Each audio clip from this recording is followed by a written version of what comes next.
QR එක scan කරාම කොල්ලෝ දෙන්නේ පරක් වෙලා අවිලා දෙනවා. ඔය පේපර් එකක් දීලා කම්පැනි ඉඳන් ආවේ කියලා.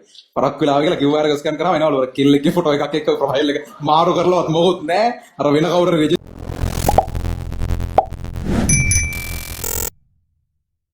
පරක් වෙලා ඒව දැන් මෙතනත් ඇති සමහරක් කියලා දැන් කරන් දෙන්න කවුද කියලා දන්නේ නැහැ. ඇවිල්ලා මේ QR එක ස්කෑන් කරාම කොල්ලෝ දෙන්නේ පරක් වෙලා අවිලා දෙනවා. ඔය පේපර් එකක් දීලා කම්පැනි ඉඳන් ආවේ කියලා. පරක් වෙලා ආවේ කියලා QR එක ස්කෑන් කරාම එනවලු ඔය කිල් එකේ ෆොටෝ එකක් එක්ක ප්‍රොෆයිල් එක මාරු කරලවත් මොකුත් නැහැ. අර වෙන කවුරු රෙජිස්ටර් වෙච්ච එකක් අරගෙන ඇවිල්ලා එහෙම ඒ කතා කරලා බලලා ඊට පස්සේ ඒ ළමයා බිබිලේ හරිද? ඒව වෙන අදාළ මම දන්නේ නැහැ මේ අතුරට දැම්මද නැද්ද දන්නේ නැහැ කොහොමද? ඔෆිෂියල් හරි ඒක රෙජිස්ටර් වෙච්ච QR එකක් වෙන එකක් එක්ක ප්‍රොෆයිල් එකත් මාරු කරගෙන ඉන්න ඕන. උන් අරගෙන මාරු කරගෙන ඒකනේ ඕක. ඊට පස්සේ පළවෙනි එකක විතරයි අහුවෙලා තියෙන්නේ. දෙවෙනි එක ටක් ගාලා ෆෝන් එක අරගෙන ඒ කියන්නේ අර උගේ එක බලන්නවත් දීලා නැහැ.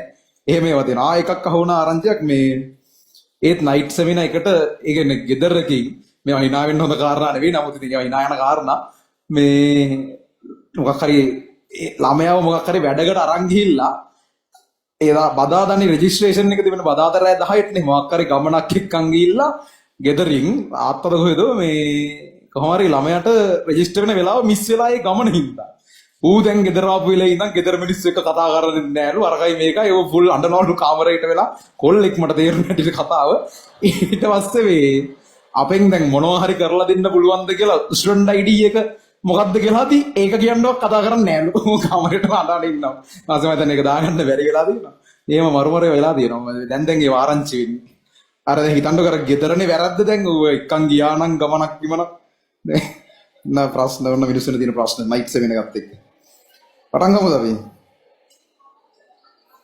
සංවේදී දරුවෙක්ව ඒක තමයි නයිට් සෙමිනා එක වෙනුවෙන් එහෙමයි උන්නේ වෙන ඒවට අඬන්නේ නැහැ නයිට් සෙමිනා එකට එන්න බැරුණා මෙහෙම තමයි හරිද බලමුද කොහෙන්ද එන්න යන්න ළමයි අපිට අනායන විශ්ලේෂණේ ඉතුරු ටික තියනවා කරගෙන යන්න මර වෙන මොනව නැතුණත් අඬන්නේ නැති නයිට් සෙමිනා එකක් නැතුණාම කොල්ලෙක් අඬනවා එහෙම තමයි